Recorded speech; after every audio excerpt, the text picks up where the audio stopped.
It's getting hot in here. Yeah, it is. Can you see if Robert or somebody or Elvis is still here? I know you got to have the thing to get it to. He was here when I got here, but gone now. Probably. Well, anyway, he's pretty ragged. Speak. That's what I figured because I heard him this morning. She gonna find somebody? Yeah.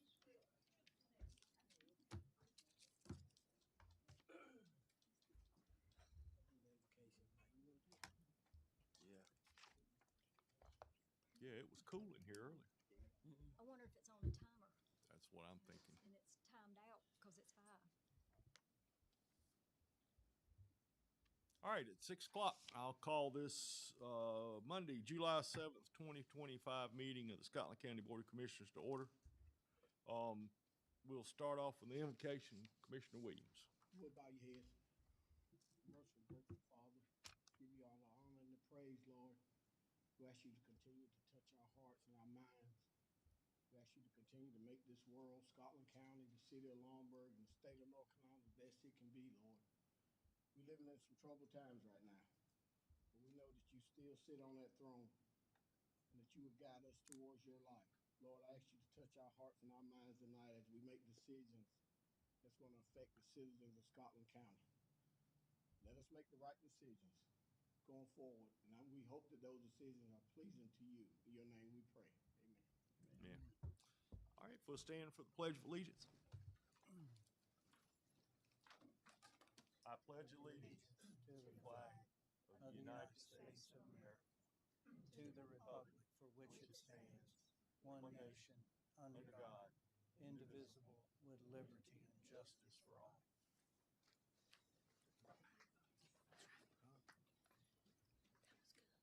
All right, at this time, we'll do our public forum. Please state your name and your address and observe the 3-minute time limit. Miss Dorothy will run that. And do we have someone? Dorothy? Yes, we have Mr. James Watts. Okay, is that the only person signed up? Okay. Come on up, Jim. Is that mic on? Yes, sir. It's on. Okay. How's everybody doing? Good, how are you? Y'all let me know when my mic's on and when I'm ready to It's go. on. It's on. Y'all are going to get to know me well. My name is James Watts. One of the things I've been doing has been doing a lot of research. And I see a lot of our government employees that works for us are being well overpaid. Our state congressmen, they make $175,000 a year. Now me, I'm glad that I finally got to be in this presence. I'm glad what happened to me, as you all know, because it finally made me step up for my community, for Scotland County, as I've been a resident all this time. Taxes in our county is crazy. Our kids, our parents, schools, we have to pay for kids to even travel to an activity on an activity bus in this county. Our school kids are not getting the funding that they needed. But I spoke out, all you know, about the bridge issue. Y'all see what happened. Thank you, Mr. Ivey. I want to personally thank you. But when I see the problem with our kids and the funding, we're paying government employees $152,000 a year that has actually failed somebody like me. So why not? Why not stand up for the people? If you're a public servant, you cannot serve the public, which I am a part of. But I'm one that, guess what? I'm going to win, and I'm going to represent the people. We're going to put money where we have entertainment in this county for our youth, where our kids are getting took care of in the school systems. But from what I see on a lot of things in the county commissioners' meetings, just like these ball fields, I've had parents call me about ball fields being locked where they can't get out there. These are taxpayers. They're from our county. But I can promise you, I'm not about myself. I'm about making this county better. We saved a lot of people from getting tickets, useless tickets. My personal opinion, when a public servant fails their community, they should resign. they should resign. And I was failed. And on top of that failure, the people succeeded. Because guess what? What happened to me? None of you were not in my shoes. And as a person of power that don't get involved in HR moments, you should have. Because that's what we, the citizens, pay our taxes for you to serve us. But I can tell you, kids in this county, parents need to be better took care of instead of government officials making well over $100,000. My personal opinion, why? You look at the people that's out here that's actually doing the physical labor, they're making peanuts. Why you got people sitting in offices making hundreds of thousands of dollars? 7 years, you're a millionaire. 7 years. That's $1 million of the taxpayers' money. And what are you doing for the people? Each one of us can afford to go to the beach. We can afford to go eat. We don't have to live. Are we 3 minutes up? Yeah, that's Thank the you. 3 minutes. I thought that was a phone call. One more thing. The 3 minutes, the people's time should be worth more than 3 minutes. Thank you. Thank you, sir. Thank you. All right, we'll move on to the consent agenda. We need to take a motion to approve the consent agenda. Motion to approve? All right, we have a motion. Do we have a second? I'll second. We have a second. All in favor say aye. Aye. Any opposed? All right, next we'll have our public hearing on the manufactured home ordinance. You should all have a copy of that. April's gonna pull it up on the screen, but, it was in the pack that was sent. But while we're doing that, I will go ahead and open the public hearing on this ordinance and offer it up to anyone want to speak for or against the ordinance. Now's your time. Okay, seeing none, we'll close the public hearing and open our discussion on it. I think it's pretty cut and dry. I don't see anything in there unusual that we didn't. Yeah, Go ahead, I'm sorry. I think you had your language at the last meeting, and then you asked for it to be added in, like grandfathering in people that already had a manufactured home that was over a certain amount of years. And so Mr. Johnson revised that language, and then it was a matter of where it would actually go in our ordinances. And so we are placing it right behind manufactured home park ordinances. So if you were looking in the zoning ordinances, it would naturally fall there. So that's what you've got right there. Mr. Johnson, does complies with, in paragraph 2, complies with the requirements of all other local ordinances. Does DOT allow for the movement on the road if it's older than 30 years? I don't know. I don't know that. That's not one of our ordinances, but They have a limit, but I'm not sure what it is. I think it's a year. Okay, think it's I like just don't know if we it's should. 78 or before. I think is their limit. Ed, you actually got to have a moving permit.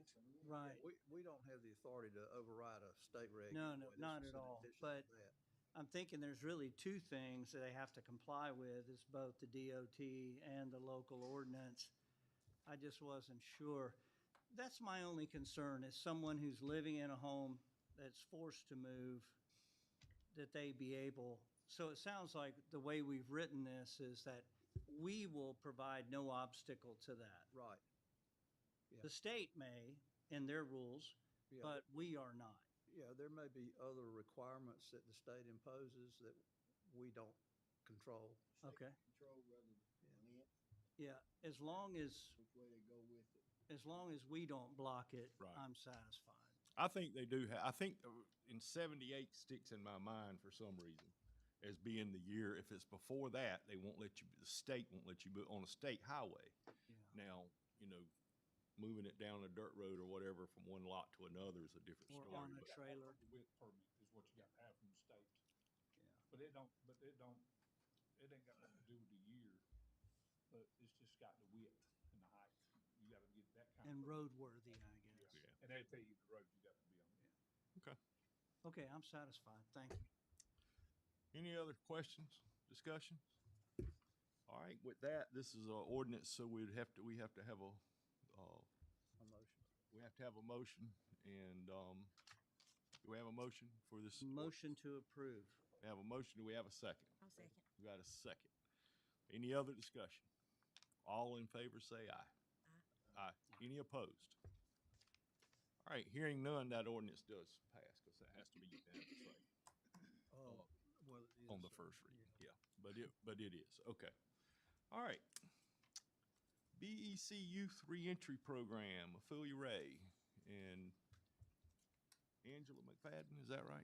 Come on up to the mic, and I think we all have one of the, this is from y'all, right? First of all, I'd like to say thank you to everyone here and for allowing us to be here today. My name is Ophelia Ray. I'm the CEO and founder of Maggie's Outreach Center. Has been operating a nonprofit in Rayford, North Carolina, and in Sanford for the past 13 years. This is Miss McFadden. I have with me Miss India, who is my financial manager and executive director, and case manager, Miss White. But what we're here today is to excite you, to let you all know that we made an application to the federal government back last year, and part of our grant application was to serve returning youth for OJJ. He was at a meeting I was at in December, I believe. And so we were funded to service youth returning home from YDCs in detention in Hoke and Scotland. What is so great about, I don't have a clicker, but I can talk, you have my PowerPoint. What is so great about this grant is that we are mixed. The mixture is for us to serve at-risk youth in Scotland County as well as in Hoke County. We're located in Hoke County, and we have been there since 2012. What we are here to do, I think these ladies, we've been working so hard. We did our first, and I'm jumping a little ahead, but we did our first. We have received 10 referrals of youth from Scotland County since we've had the grant. So what does that mean? As we are working with the youth, and it's here for you, these are at-risk youth. I heard the gentleman say today, we need to invest in our youth. My passion has been youth my entire life. And so we have been serving youth in various capacities. We serve at-risk youth in Hoke County in our DPS, our JCPC programs. We have the Hoke Reentry Council for adults, and we have served for the past 9 years youth for the 21st century after school, along with mentoring structured days. So I want you to know that we do not just come to Scotland because we don't bring the skills to make a difference. We come to Scotland to let you know that there is a high number of at-risk youth that are currently here. That's why we were funded. There is no priority for the youth, and there's no priorities for the youth, whether we serve all of our youth for this grant in Scotland or whether we serve all of our youth for this grant in Hoke. What is so great about this opportunity for youth, re-entering youth, is that there, for the state of North Carolina, which you know is 100 counties, there are only 4 funded programs in the entire state of North Carolina. One of those programs is funded by the state, which they have 2, and they have a reentry in the trade school. There is another one funded by CSI, if I'm not mistaken, which they cover 8 counties, and we cover 2 counties. So what does that mean? The opportunity to expand is available as we have a 3-year grant. We're coming to you as a governing body for the county to let you know we're here, to let you know that we need you, to let you know that we intend to bring services to the youth. Not only that, I think our grant is scheduled. I'm looking back because Miss India wrote the grant, so she can help me with everything I missed.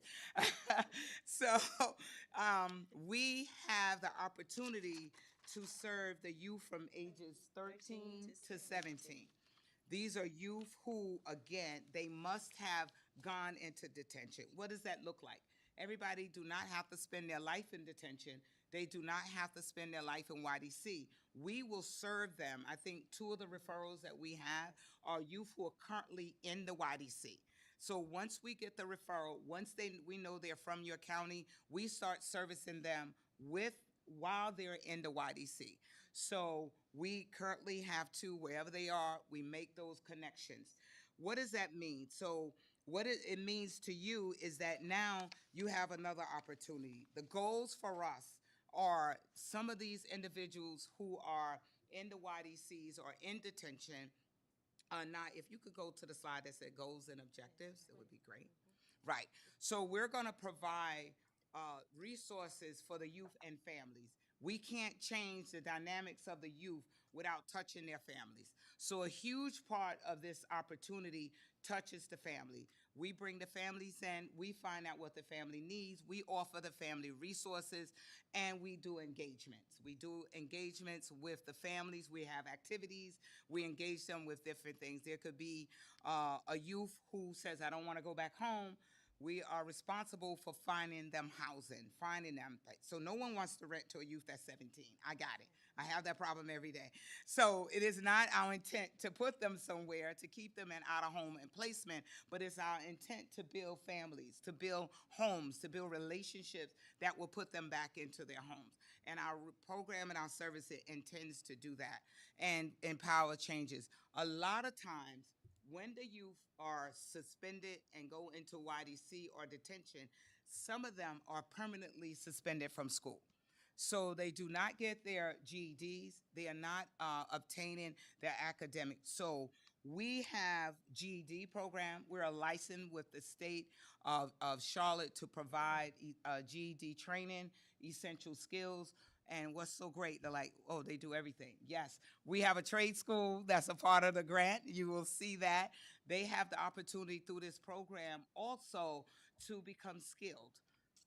Our trade school is the first trade school that is in this area outside of Charlotte, and we are certified with NCCER, which we are the ATO and registered training program.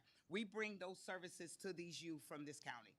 It helps build employment for them. It helps them build sustainability for the homes, for the families, as well as the youth. And it also allows us, part of what Mrs. McFadden's job is to engage with the school system. We can't do this without building the partnership with the school system, even here in Scotland County. And so part of what we're a part of that is as we begin to move them forward. Now they could stay a part of our services for the entire 3 years, or we can get them so set that they can go on their own and they build their families. And so one of the things I want to say today, see, it's very short. We're coming with what we need, but what we still need from you is that it's Scotland and we're in Hope. So what do we need? We need you to consider if there's office space here in your county that we can actually operate out of, that you have, that the government could support us, because that was not funded in our grant to have 2 locations. We do have vehicles, but it will be very time consuming for us to travel here, pick up the youth, and take them to Hope County for services. So we have our own transportation. Once we have 3 vehicles that the organization owns. But we do need office space. One of the rules, as well as office space, we are currently sharing, and we have met with your juvenile justice office, Mr. Jones, and they've allowed us to use their room that's in the courthouse for now. So we started our intake, but we want to set it up where the families know where we are. They can come to the facility, and you know where we are. It's like, let me find that youth free entry in my county, and you can come to the facility, because I believe the more of government that we engage in our programs, the more successful we are. And I've had that experience in other counties as well. And so the second thing we're asking you for, just like the adult reentry, we have to have an advisory council. So I'm asking you to consider someone to appoint to our board that will sit on our advisory council to represent you. It could be from any one of your organizations, and I don't have to tell you how to do that. But I'm just saying that we need that from you tonight. And so I am here tonight to let you know that Maggie's Outreach and Breaking Every Chain Youth Reentry is here in Scotland County, but we can't be effective without your help. And so we wanted to bring that to you. We've shared this before, and any questions that you might have about the program, I'm here to take your questions. Well, thank you, ma'am. And to answer your question on some of this office space, we'll have to look into. I don't know. I don't think we have a lot of. Could I ask a question? Yeah. As far as when you're asking for space, do you just mean office space for an individual to work out of, or are you looking for space for like youth to come to? Facility space for you So- to come and families so we can house Okay. some of our programs there. And we do have a school. The first place I thought of was IEJ. But, well, the reason I did was because some of the programs you offer, I think they are fantastic, especially the one where you're doing CTE type training where they're getting skills training, whether it be electrical, plumbing, HVAC. It would be ideal to have it. But the program that you're offering, you're not just looking for one room. No, and I use the word office space when it should have been facility space. And just to let you know, I have looked through Scotland. I've looked on your government website, but I don't know what's contained in your facilities too. But I just figured you would have a better suggestion.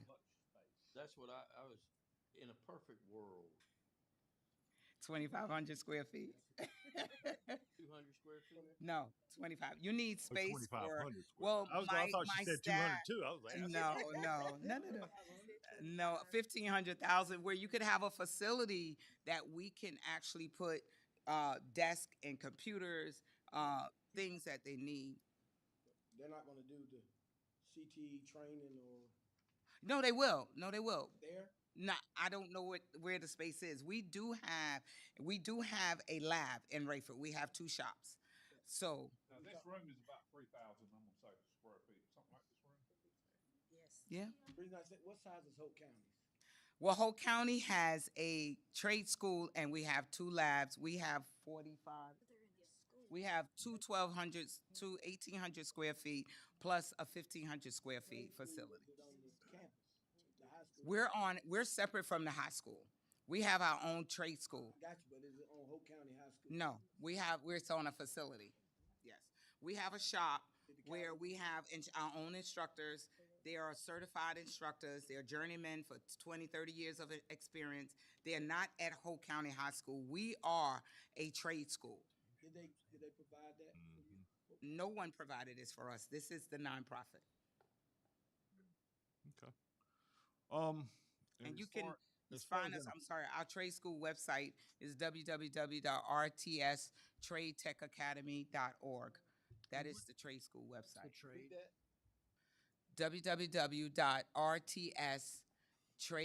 www.rtstradetechacademy.org. And what's the trades? The trades that we offer are core, OSHA 10, core, which is all trade safety, electrical, HVAC, and carpentry, plumbing, and all levels. As I stated, we are certified with NCCER, which is National Organization for Construction Research, and we have a trade school, which is the Road to Success Trade Academy. Who certifies it? Once they through, like, let's say I go through the HVAC program. Are they certified through one of the technical schools? No, we are a certified agent to certify. Yes, yes, we are certified. I am the ATO under NCCER, and my trade academy is Road to Success Trade Tech Academy. Okay. I certify, we teach utilizing the same curriculum that is taught in the universities and in the high school through Pearson VUE. Our instructors are licensed and certified. I myself and my staff are licensed and certified, and we provide those credentials. When they leave our facility, they leave this program, any one of them that we put through the program, they have their credential card. I do not have to go to the school. Kids graduate high school and come to my trade school instead of going to college. So you mentioned teaching OSHA 10. Do you teach the NCCER for plumbing, Yes. for HVAC? So you have the follow-on to that? We start from So the you're a level prerequisite for one, all. whatever. Sorry. I'm good, thank you. That's some good stuff, man. So the ATO, excuse me, I just want to say, the ATO means we are an accredited training organization, which from NCCR. NCCR is what accreditates your high school, is what accreditates your university. We went through the program, Ms. Ray and myself, and we became accredited training organization representatives. And from there, we have an actual trade school, which is RTS Trade Tech Academy, where we offer the curriculums and the ability for our clients to be certified, where they get an actual certification, which can be taken any over the 50 states. Wherever they go, they can take this accreditation and it follows them. So that's what the program is. But the only way I get in that program is that I'm referred or. Well, okay, let's start over. The breaking every chain in our grant, we wrote that the students that are coming out of YDC that are served by this grant also are eligible. We put dollars in the grant that will train them. So if they're at the age and let's say they're out of school, we're trying to give them a skill.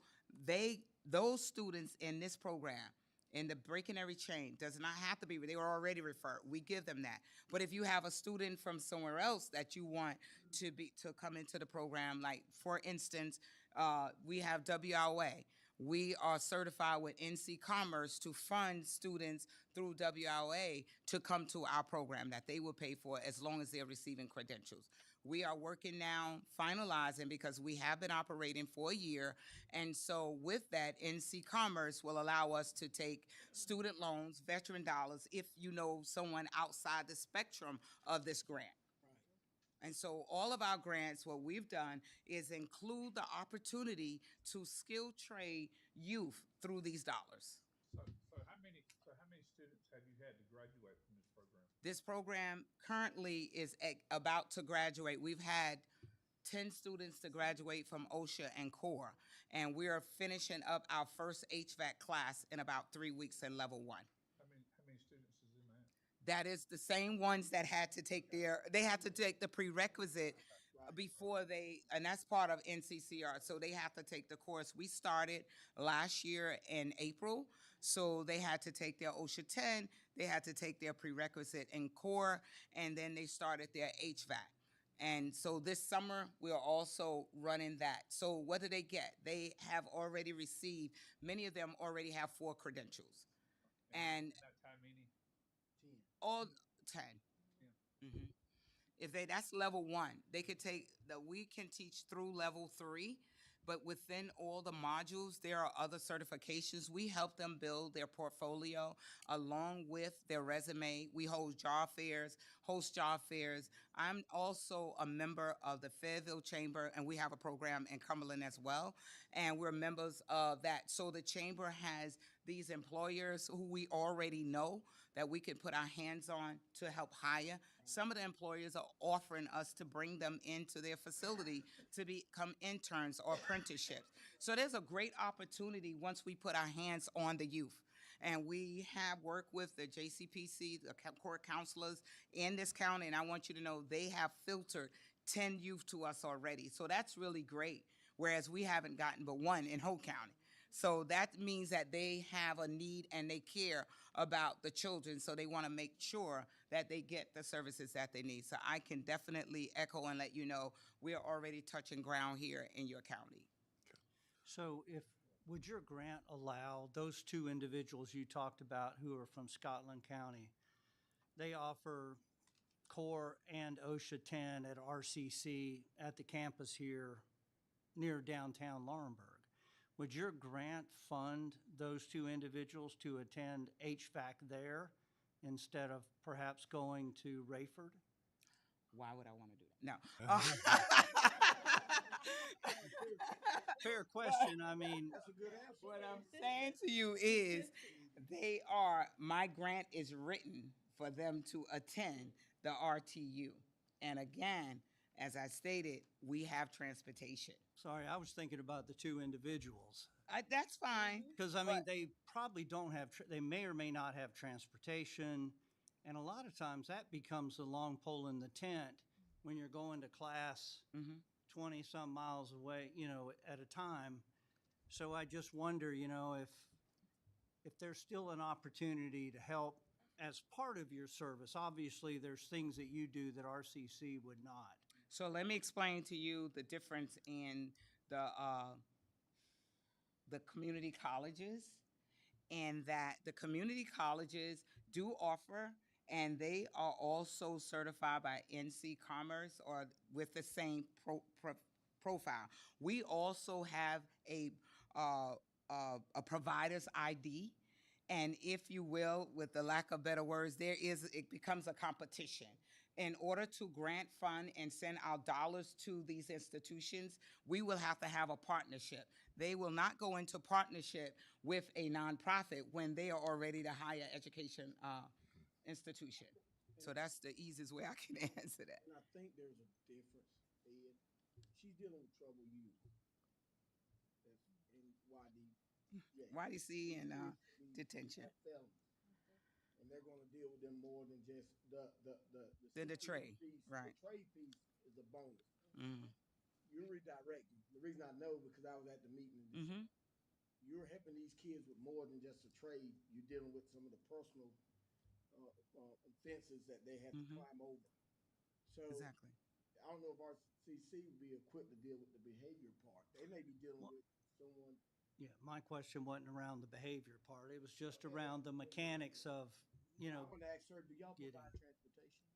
As I stated, we have 3 vans and we will provide transportation. However, if we can outfit the facility, let's say core, right? With core, there are hands-on learning, it's safety.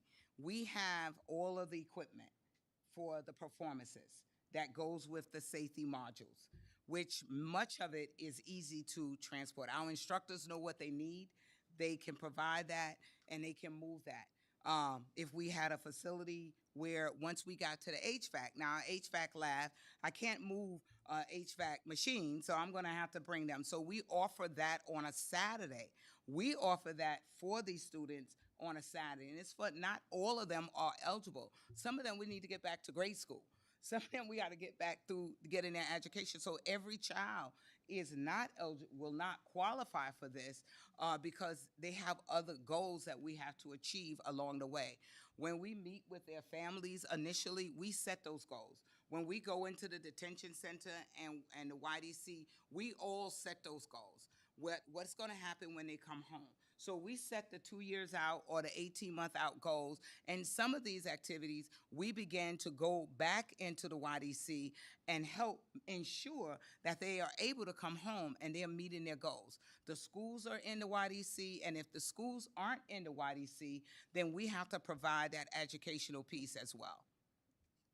So remember, once they hit the detention, they stay there 3 to 5 days. They may have gone to the magistrate, they may have gone to the court, but because they hit the detention and they were there and they don't qualify for prevention through the JCPC program, then they can be referred to our program, but they have had gone to the detention center. Everything else is JCPC. Okay. How many students are you capable of taking on at once?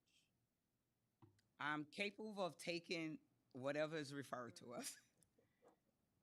I can't turn anyone around, so I have to accommodate them.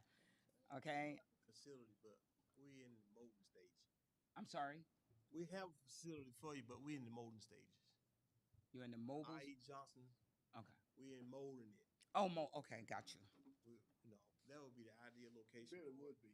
Ideal location for it. Well, even if, and maybe this is a discussion for outside of this, but even, CCAP's not taking the annex, right? That's correct. Well,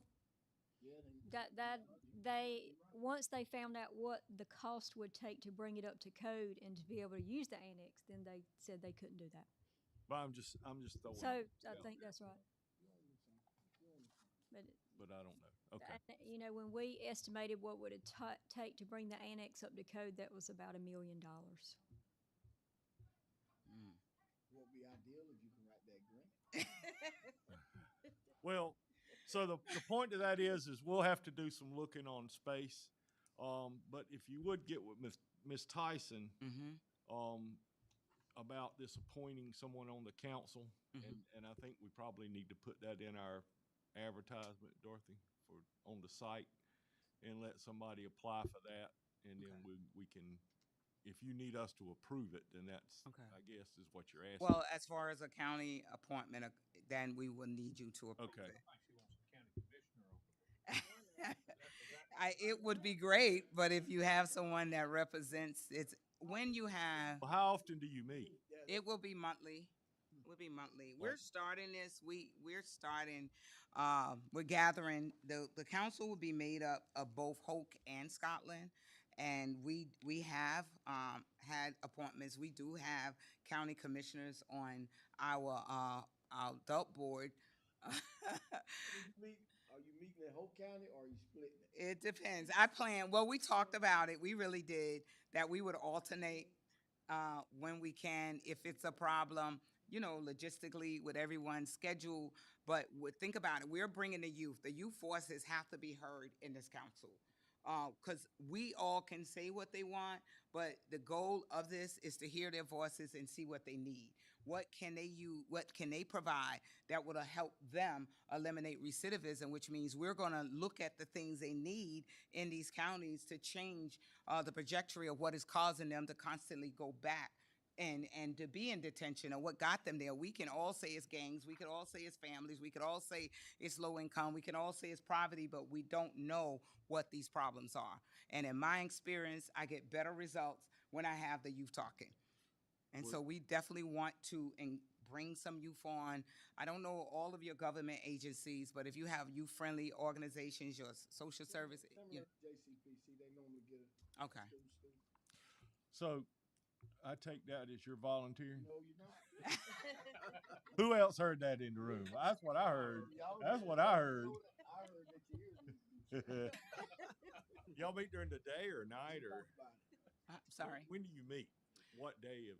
I can get that back to Ms. Tyson. Okay. I do not Get have it that back and finalized. then we We're can developing decide. the board. Yeah, we'll And talk about so- it. Get all that information because To that's an her. important part of it. Yes. Because No, I realize that, but a I lot of need other meetings going on and we'll go from there. Okay? pray It's hard. a great organization, and I think this county needs it. Thank Yeah, you. hey, I do. yeah, Appreciate I can agree with you on that. Appreciate it. I mean, you I We don't work know hard. of anything, and any of you guys can correct me, but I don't know of anything in this county that is even remotely doing what you're doing. resemble nothing. Thank you. So I commend you. Yep. Appreciate Thank you all. I don't want you, I will consider. Thank you. I appreciate it. Thank you. He's on tape. Thank you all for coming. All right, thank you. Yeah. That's what I heard. I just heard Duke was volunteering, but that might be a different topic. So, might be a hearing. That might be a hearing problem. All right, next item is a resolution to support the DOT abandonment of State Road 1505. I'm not going to read this whole thing, but if you're familiar with the road, when you used to go out Old Lumberton Road and you could take a left and go to Charlescraft, that was before the bypass was there. Now the bypass cuts it off. You can't go across there. They want to close that little section of road. Oh, there it is. It's on the bottom left hand of that second screen. They want to close that little portion from Old Lumberton Road to the wood line, basically, that there's no homes, there's nothing serviced back there. I don't think they want to close it. I think they just want to abandon it, if that's the DOT. There's nothing back there. There's nothing back there. It used to go on across to Charlescraft and to And, Luther Packing and all that back there. and I will say that I believe the town of Maxton and city of Laurinburg have already passed their resolutions, but they needed yours as well.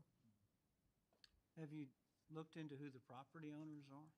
Actually, on each side of the airport, actually on each side of that. I was gonna probably the airport. Okay, so it's not gonna be a home site anytime? No. Probably dumping ground, if all the time folks was riding there dumping it.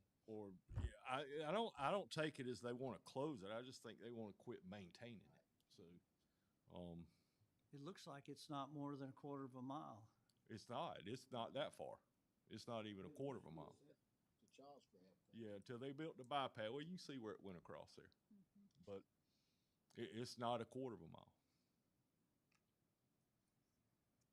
Okay, if you've had time to read We need a motion on this? we need a motion to adopt the resolution. I'll make a motion to adopt the resolution.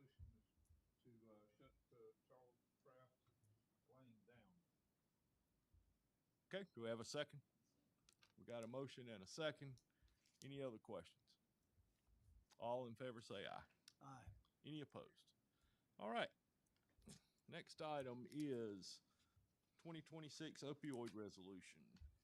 So, this is basically a summary and a repeat of what you talked about in your budget meeting on the 26th. So I just put it up there again for you. I believe you, agreed that our opioid funding for this year would be a total of $394,000, and then I gave you a little extra information up there as well. There's been a lot of talk about what we've received so far, what we have coming our way, and then what we have expended so far. So I put that out there for you. And to remind everybody, this funding will end in 2039, which sounds like a long way away, but you know how time flies. And I think our conversations have been centered around, let's make sure if we have our hands on this type of funding that we actually make an impact to the opioid problem in Scotland County. So, But every year that amount comes down. Once you get toward the end, it's down to yes, like what you 15, get each 20 year grand or something. declines. But there are new settlements coming right now. But there's new, yeah. There's new funds coming. Yes. Yeah, so but then this will on the all- other side of that, there's also new bankruptcies coming that'll take them out of it. So. the estimated will always be a moving target. Narcan is zero because we have a nice supply right now, and we tend to be able to get our hands on that without cost, especially like Trillium is a great partner for that. So Robert Sampson was okay with our supply, and you can always go back if for some reason we needed to purchase it out of opioid funds. You can always go back and approve that. You're right, Duke. Initially, it was 5,000 on the last slide, but it sounds like she's found another supply without purchasing it from the opioid. I think it was Trillium, right? Yes, Trillium has Trillium. been great to provide that. No, it sounds like we're We do. getting it for free. But this is the same what we had in our budget discussion the other week. It's just the formal process that we have to go through now. So, doing this resolution. And any of these, honestly, if they get halfway through the year, these programs get halfway through the year, and you feel like they need to be funded more, you always have the ability to do that. I'll tell you, I think one of the things we talked about is some of these are kind of in their infancy. You know, they've only been going like 18 months to 2 years. We're providing the core that they need to survive, but we're really pushing them to fundraise and do their own activities, you know, to build up that energy and momentum. And then we're also saying, tell us about outcomes, because, you know, there's a lot of chips flying, but did the tree come down, right? We've got to figure out, did we achieve some results? And Do we come back and look midway point? Absolutely, we can. I think we could, that might be a good approach, just to. And they have, Ms. Tyson and I were talking about this because they have the measures that they are given that will measure success from NCACC. And then I think also, if you all have anything you want to look at, then we need to give them those as well. That measure impact, I think it's important to remember. We may have had 52 visits in a month, but have we made any impact to change the problem?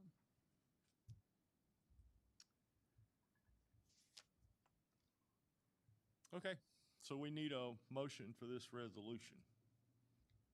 Motion to approve the resolution, I'm sorry. I'll make a motion to approve. Okay, we have a motion. Do we have a second? Second. And a second. Any other discussion? All in favor say aye. Any opposed? Okay, next is the City of Laurinburg, Scotland County Memorandum of Understanding on the fuel facility.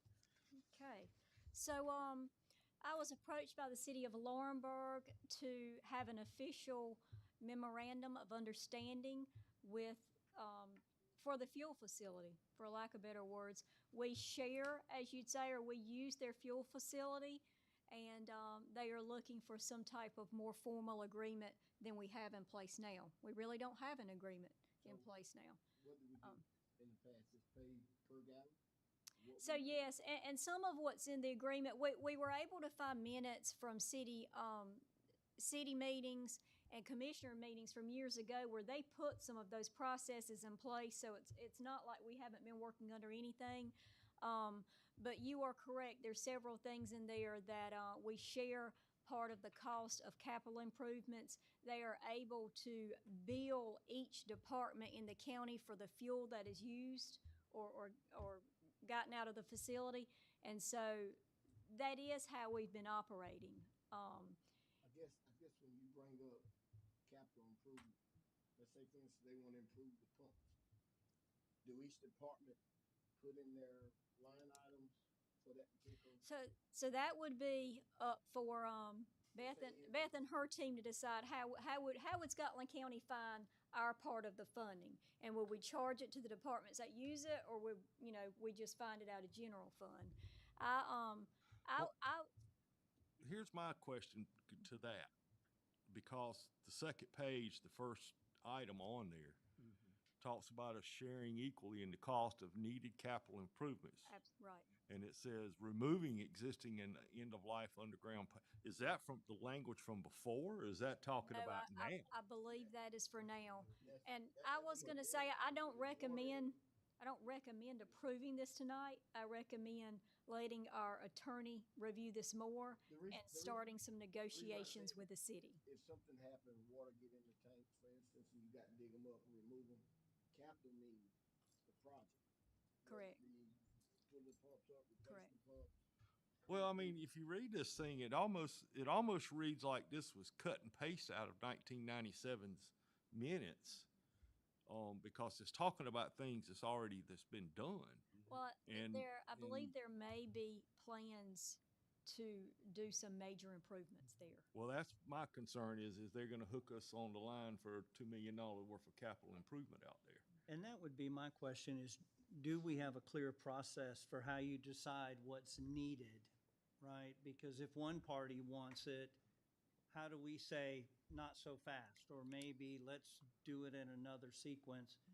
My concern would be that you're satisfied as the county manager that you have enough control so that we're not ending up with some huge, There's a Not- lot of not fuel. with the There's a way lot of this- fuel providers in Scotland County, yeah. and I ain't saying that's what needs to happen, but I also don't want to be on the hook for a $2 million fuel farm that we save 5 cents a gallon on. And I'll tell you, I So- think this is where it's smart to table it, let Ed go through it, and, Well, when April and I spoke about this, one of the things that was concerning to me was really the open-ended nature of it, and especially when you're talking about paying half of any required mediation. I mean, that's a totally unknown, blank check. potentially large figure, along with these other things. Yeah, that first paragraph reads like they're planning on doing it. Yeah, it does. My understanding back in '97 is that we negotiated, the two boards negotiated with a fuel company. Like Shell, BP. They want the business, so they provided the pumps. Right. Just negotiate. So I don't know what they're doing now. So they provided. They just bid. Mhm. Well, during the language you were on the Yeah. board, during that time, during the language, did they indicate if there would be a change in the vendor that the two boards will agree? Dude, I'm getting older. You man. know, That was a you long know time what ago. I'm saying? I know. But I remember talking about that because they were like, everybody, whoever got the Shell business here, whoever got the Texaco, Exxon, they were negotiating. Say, well, we provide tanks. And they Yeah, I got the think tank with the cars now with the Everybody got digitized gas card. That's how they track You you. know, about 10 years ago, they changed the tanks out, 10 or 12 years ago. Yeah. Remember That- that? I- At this site. Yeah. Yeah. Sounds like they're planning to do it again. This may That's- be a if case you where read this, they're using planning it's a on lot doing it better again. than ownership. I know, and that's what was concerning, because I know they did change them out 10 or 12 years ago. Anyway, The normal time. so our plan is to table this.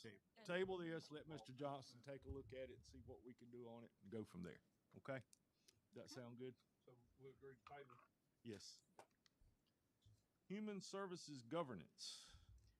So, at your last meeting, you voted to consolidate health and DSS agencies on November 1st. And so that left your decision to decide what option, what structural option you wanted to do that under. And so I've put up here your two options. On the left in the green is you would become the governing board as you are for all other county departments. There would remain an advisory board made up of who I would assume, well, made up of who is on health now, statutorily required, and then also with, I assume, DSS members on that board as well. And then you could see that a consolidated director would report to that advisory board and report to the county manager. And then you still have your two health and DSS directors in place, and staff is still under those two directors as they are now. So the DSS director, health department director, instead of being directed from you, they're gonna be under this consolidated director. Yes, sir. Yes, sir. And yes, sir. So this consolidated director now they would determine the direction for both health and. Yes, because the two agencies would blend, and so they would help coordinate what services we're providing. Can we do that more efficiently to citizens? Are there things that we can do to save cost? You're exactly right. They would be working with those two directors to do that. My concern is transition. Not from one side of the transition from Amanda and Kim. Will they be able to transition to this type of? Well, I think they would have somebody on a day-to-day they could consult with, they could talk to, beyond me as well. They can always call me now if they like. But they would have some more, I guess, day-to-day guidance and support because somebody would be there, unlike there is now. For staff. Would the harmony be there? Well, you can't legislate that. No, So. I can't answer that. Yeah, I know, but. You can't legislate that. I mean, it's having April. To me, it helps both of them. To me, it does a benefit to both of them to have that consolidated director there, because that's the coordination of of things that DSS has to have done that health department can do, right? And correct. And there will definitely be some of that. Somebody that sees both that can say, "Oh, wait a minute, you're doing this. We could help you do that, or you need this. They do this very well. Why don't we model how they're doing it?" Somebody that is up here looking at both all the time versus each only looking at their sides of the building. And I don't know that any change would be drastic because health still has to do health, right? At the end of the day, they still do health, and that's a very different mission than what DSS is required to do. And so a few things overlap, and other things will never overlap. You have a consolidated director under either of the formats you're talking about, though. That's correct, yes, sir. You're just asking the board to determine which whether it wants to be the governing board. right. And correct me if I'm wrong, we delayed this to November, right? Implementation. Yes, Implementing nothing to would start November. until So November. even if we don't do it tonight, let's say we schedule that the 1st of August, is that too late? I mean, I will defer to what you like. I feel like it would be very beneficial to all involved, if this is going to start November 1st, that we have the ability to look for a consolidated director. to get in place before And November let 1st. them not be there managing the day-to-day, but have a chance to get to know people and have a chance to get to know programs beyond what they could already know. It just depends on who that is. And they could also visit other counties more than we already have to see what are other counties doing very well, that has worked very well. And they'd have time to do that before November 1st. April, do Richmond County have a consolidated? Yes, they are. Yes, sir. And Robinson County just went to the same structure as well, to the green structure. So let me, Piece of this is working with the advisory board. right, So if you Yes. go to the left-hand model, you know, this consolidated director will work closely with that advisory board to get it established, get everything working, figure out the flow of how things are gonna come through the advisory council, and then final approval with the county commissioners. You saying with the green? okay. Yes, Yeah. sir. There'd be keep an advisory board there. That would meet regularly. Where are they at, the advisory board? In the green where it says Human Services Okay. Advisory Board. Mm-hmm. Let me, Where okay, the structure gonna come from for as the manager, the consolidated director? I mean, how is he gonna, how y'all gonna construct the pay scale? that's already in our, Where we I will, mean, he gonna be, the grade, no, I Yeah. get what you're saying. He's over, he's over the mhm. health department and DSS. I mean, do they come in making more than? anytime we have a new position across any department in the county, we look at our surrounding counties. And then we also ask the MAPS group who did our salary study years ago, what their recommendation for the grade of the position is. And so we rely on others to do that. We don't, But what I was gonna, saying was the grade, whatever that grade comes out, we already have a range set for that. Whatever, but it's just deciding which grade it is. The answer to your question is probably, but, probably yes, but we don't, you can't answer that until you know exactly where they set the grades. Yeah, because somebody may be at the top of the range and actually make more. Right. I mean, it could happen if you have 35 years and this person's at the lower end of a higher range. that's true, that there is a scenario that one of those directors could make more than that consolidated director based on their longevity. Yeah, that's not how we set pay, so that could perfectly happen. I think the other thing one other good opportunity we're missing is one of these individuals could grow to that position. So they have a place to go to in the future. So if I'm the DSS director and I'm growing my professional skills, what's to say when that consolidated director position's not open that I can't apply, right? So I think it gives them another step in their professional development. Hours, cause she's able to retire, or close to retirement. Yeah, I'm not talking about people, I'm talking about the job. Right. You know, they would have a place to potentially go that they don't have today. Okay, I guess the way we could do this, and correct me if I'm wrong, is you could name them A and B, and then just, instead of voting on up or down, A or B, just go around the table, A, B, B, whatever. Can we do it that way, or do we have to have a vote for that option? Green or gray? Green or gray or whatever, yeah. Just say 1 and 2. Yeah, Somebody model can 1 and make a 2. motion for the Board of Commissioners to be or the. Or you can just make a motion for the Board of Commissioners to be the governing board, and we'll go from that. I'll make a motion for the Board of Commissioners to the governing board. So that option on the left, okay, so On the left. so we have a motion, do we have a second? Second. We have a second, any other discussion? Do you want, oh, I thought you were saying something. All right, no other discussion, all in favor of that, say aye. Aye. Aye, any opposed? nay. Okay? Wait, I didn't get. Okay, you said, so, okay. All right, motion carries. All right, next item, Human Services Governance. We just did that. I'm sorry. Grant Administrator Report. I'll introduce again Ms. Joy Hine. She's your grant administrator and helps out with some compliance duties as well. And so I was asked for Ms. Hine to come today and give a brief report on what she's done she's been in place about 2 months. So what she's done in her first 2 months. How many millions of dollars she's already gotten? Okay. I'm ready to hear this.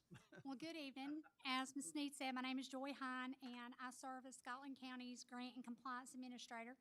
I started this position on May the 1st, and since it's a new position, I'm pleased to be here tonight to share with you kind of what we've done in the first 8 weeks. So on the screen, you'll see some bulleted points. I'm not going to read that to you, but I will just say that a key part of this role is getting to know our departments, finding out what kind of grants they are currently receiving, grants that they've received in the past, and just finding out what their needs are so that I can better try to know what to explore for them as far as funding opportunities go. I've reached out to other grant writers already in other counties and with other organizations. And one in particular is North Carolina Hometown Strong, and that is a state organization that provides grant writing assistance to rural communities just like Scotland County. It's already proven to be a very fruitful contact, by the way. In order to keep a strong pipeline, one of the things that we need to do is get on listservs, get on alert systems where they're letting us know about different grant opportunities. Especially, I get emails every day about different federal grants. There's a website you can go to find out all about state grants that are opened up. It's important to note, too, right now that this time of the year, we're kind of in this slow period for grants. We've just finished a fiscal year. Our new fiscal year just started on July 1st, and then you've got a new federal fiscal year starting on October 1st. So right now it's a little bit slow, but do expect a wave of new opportunities to come in as those state and federal start to finalize budgets and figure out what kind of new programs they're going to offer. So Ms. Sneed's going to put up, I think, my grant pipeline. You can see this. This is just kind of a screenshot of my current pipeline. I'll just say this is not all of the grants that Scotland County is receiving or getting right now. This is only what I've personally worked on in the last 8 weeks. And this is just what I've submitted or is a prospect grant that I'm starting to work on. So it's not everything. I've successfully submitted close to $115,000 in grant applications, and if these are funded, this would provide funding to the Sheriff's Department, Parks and Rec, and the library. So while applying for new grants is really important, it's equally important to understand what our current grant landscape is. So I've spent a lot of time familiarizing myself with the grants that we're currently receiving, finding out what their periods of performance are, their reporting timelines, and where we stand so that we can stay in compliance and manage them well. The end of the fiscal year triggers a lot of annual reporting for these grants, so I'm working on that as well. There's another aspect to my job, as Ms. Sneed said, which is compliance, and one focus that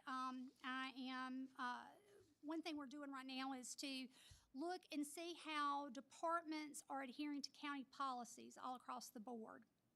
So as you've heard tonight, the initial 8 weeks have been pretty going at it, and I look forward to building a strong foundation to which we can get funding coming into Scotland County. I would just say that if you know of someone that you want me to meet or that I need to know or need to introduce myself to, please let me know. I'll be glad to do that. You'll see me out and about at community events and just trying to meet up with community partners that will benefit us, because a lot of these grantors, they want to see that we have partnerships with organizations in the community. So thank you tonight for allowing me to come in and just share that little update with you. Okay, thank you. Any questions? Will you also be working like on community development block grants and stuff? Is that part of this as well? I think we are willing, and she is willing to work on any grant that will benefit Scotland County, especially our government, and offset not only any operational costs, those are hard to come by, but things that department heads need that maybe we couldn't provide, but a grant can. Like she said, the library is a grant for like a bookmobile, and Sheriff's Department. What about what we talked about with IEJ? Are we going to possibly look grant? Absolutely. I think Joey and I meet, and those are the things we talk about. Like she said, it's a weird time of year because all the grants have been awarded, and so we're waiting on the new ones for the next year to come out from the state and feds. My question with IEJ, are you prioritizing long-term, short-term, as far as projects that we need to look at? Well, right. Yeah, and right now, I'm looking at opportunities that are immediately there that we can grab on, and then putting things on the calendar that will be opened up. If you know of an opportunity for a grant, I do ask that you share it with me. I've already had some department heads to forward grants that they know about to me, and I'll take and do the legwork to try to figure out, is it something that we're eligible for, first of all, if we meet the requirements for, and that we can use, and also in meeting with Ms. Sneed to determine, But, what's the priority. Right, and I think your question was at how we're prioritizing. It's Are we prioritizing as far as what our goals are? IJ was up here before I even got on the board. yes, sir. We need to be looking at solutions of, meeting those goals. Right, more than just departmental solutions. Like IJ, it's under Parks and Rec, but that's kind of a county initiative versus. Still, you're not just doing departmental grants. You're also doing, like he said, block grants to. I That is think we're in the correct. crawl, walk, run thing. We're just getting this going, and I think that's a good challenge. Mhm. And I think right now she's getting her feet underneath her. I think this is, And I hate to throw it at you like that, but I look at surrounding counties. Whole county had a massive infrastructure, high school, aquatic center. But in all fairness, that won't grants. So. Well, we need to know what it was. Yeah. We need to find out what it was so we can attach to that too. I've asked James Leach so that does North myself. Carolina Department of Commerce offer grant opportunities, or do we submit through Commerce or anything like that? Yes, actually, the North Carolina Department of Commerce does, and I've looked into some of those. I have a lot of things. Some of the grants that different grantors offer, they are recurring, and so they're going to offer them up. It's every year, but it's a certain period of time. So a lot of this of the last 8 weeks has just been really building a calendar too, and getting into all of these different portals. Gotcha. Every single grantor has a different portal, just about. So whether it's North Carolina Department of Commerce or the Department of Justice, or it's this private grantor, they all have this different portal. So a lot of this, like you said, the crawl, walk, run, I mean, we're in that, getting into everything, figuring that out. And that is a great challenge, though, to figure out what we will prioritize. And I meet with Ms. Sneed every week, and, we're talking about these different grants and trying to see what will be coming up that will benefit the county the most. And a lot of grants, too, you have to have money to get money. So we have to look at, do we have money budgeted to get this money? Match. There's no point in applying for a grant that we can't feasibly sustain. Are we working towards a grant for the, selling water from Cascade? That's a EDC. Well, oh, I talked to one of our sorry, legislators. I misunderstood that. He talked like there's a lot of infrastructure grants out there. Yeah, Are you looking into some of that? Absolutely, absolutely. And that's what we would have to have, an infrastructure grant. We already have Right. some money for that we've partially used for that, and it depends on which side you are asking about. Kind of like what we talked about at our other meeting. There's a wastewater treatment side, and then there's a what I call drinking water side. Correct. Well, I think I guess- now we're looking for a partner. That's well, what we're but missing. What I'm envisioning is, Yeah, that's right. I want this county to have because we're missing an opportunity of making a lot of money. Not just We in are. this county. Well, but this county can make a lot of money. Right, but I mean, not. But I want to have our ducks in the row in case Moore County says, and I think Moore County, no reflection on Hope County, I know I'm on tape, but I think Moore County is going to roll. And Yeah, Moore County's and getting Moore water County's also. going to say, "You boys ready?" And we're going to go, Well, at the last meeting, we ready to roll. you asked me to reach out to Moore County, Yeah. and I've done that. And And so we're starting conversations about that Right. because but he also. whether it's Moore County or Hutton County, I don't want to Yeah. be, I don't want to be sitting there holding the bag. I want to be proactive on this because I think this is one of the biggest things this county has that can make a ton of money and reflect in building a lot of other stuff. Well, the EPA is set to help us as soon as we have a partner with a Yeah. facility ID. So the sooner we get that, the sooner we can keep. Have you Keep got any, moving. have you talked to them anymore at the EPA? Well, the last conversation I had with the EPA is I need a facility ID of the facility who would receive our water. And Hope County will not reply. So I spoke to someone at Pinehurst. It sounds like the county managers reached out to Moore County as well. Once we get that, the EPA said, we will give you technical assistance to figure out the project, which could be huge for us. Correct. Just permitting and, you know, the complexity of that. Another question. What is the time frame of your performance? So we know if you're doing your job, of course, reaching out for grants, you stand still, you know, we want to know what kind of time frame your performance, what you think. I mean, you at this job, you're 8 weeks so far at this job, and you only say 2 or 3 grants you're looking into now? I've submitted 4. I'm working on others. There's a grant that I'll start work on this week that opens up. These grants have a specific opening date, and then you can get into that portal and start the application. I'll start work on one this week that's through a private foundation that, if we get the funding, would buy a Lucas device for our EMS. I've spoke with Mr. Sampson and Mr. Locklear. That is something that they have said they have great need in the county for. We do not have any, and having just one would be very beneficial to the Emergency Services Department. So I'll start work on that this week. So I think the thing is that we're building a pipeline here that when grants come in, it takes time to even find out if you've gotten those. So everything that I've just submitted, we probably won't even know until probably September, October. So ma'am, how long does it take to write a grant? Well, most grants so far that I've worked on, and this is just in my 8-week experience in this position, is that you typically have about 3 weeks to a month to get it written and get all the paperwork. It's more paperwork than anything, getting everything together. And so it takes every bit of that time to get it all pulled together. So it's a long process. Right. It's a collaboration too with other departments. When I write a grant for a library outreach vehicle, I have to know a lot about a library outreach vehicle. I do not know that.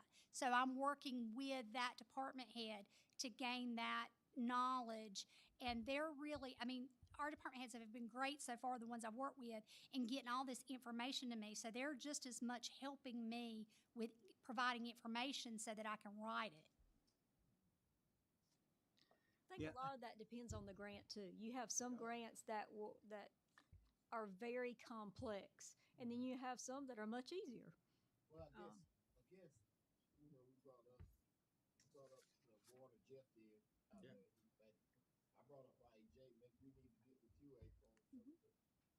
I think that's a great idea. If you all have priorities as a board, that's an excellent Part of idea. what we need to do is feed you opportunities that we see, the people that we talk to, and help direct you to help us. But I think this is a scenario where you're going to have a 200 batting average and you're going to be an MVP.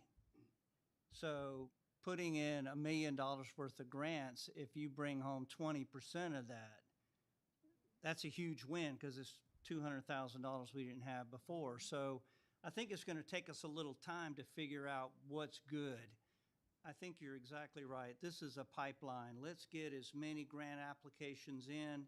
Let's get our name out there. Let these organizations know about us and our interest, and I think it'll start to come. So you're just going to have to keep swinging the axe, it sounds Absolutely. like. Yeah, don't take it personal. Oh, I don't. And that's what I said. If you know of opportunities that you want me to focus on, again, right now, it's you come in the first 8 weeks, and it's what fruit you can grab. So we're taking Low-hanging fruit. right now because we're in that really slow period. I came in on May 1st, and the fiscal year's just about to end at that point. So Joy, is there a training or a conference for grant people where grantors come together and interact with people who are interested in competing for their dollars? I have looked into that. I have not been successful in finding anything yet. As far as webinars go, and just again, like the North Carolina Hometown Strong, Lumber River Council of Government, I've reached out and looked at their grant writing webinars. There's a lot of resources out there that I'm tapping into, but as far as a conference, I've not seen that yet. I know they do offer training on the federal side on how to write. Yeah. Solicit money from the federal government. The wording has to be a certain way. The application has to be structured a certain way. So that may be something. Well, each one of these grants, they have that. And that's one thing I can say is that with the federal grants that we've submitted already, each one of those they'll offer a webinar or they'll offer a live call where they'll walk you through and guide through it, because you're absolutely right. They're very specific on what they're looking for or what kind of criteria they have. So Well, please let us know what we can do to help make you successful, because I think Duke's point is well taken. We have lots of priorities, but we need to help steer as well. absolutely. Likewise. Thank you, ma'am. Thank you. Thank you. All right, next item, Mr. Baker, Parks and Rec. He's here. I saw him somewhere.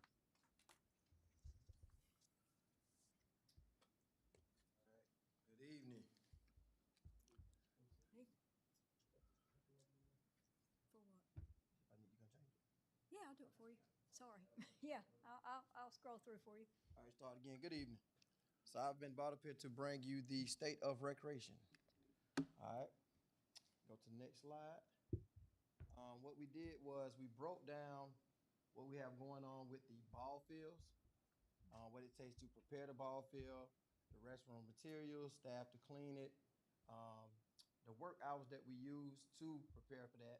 I have 2 individuals I have to have there just for safety reasons and just for, as needed, to kind of do like a day porting for the bathrooms, because that's something that's needed.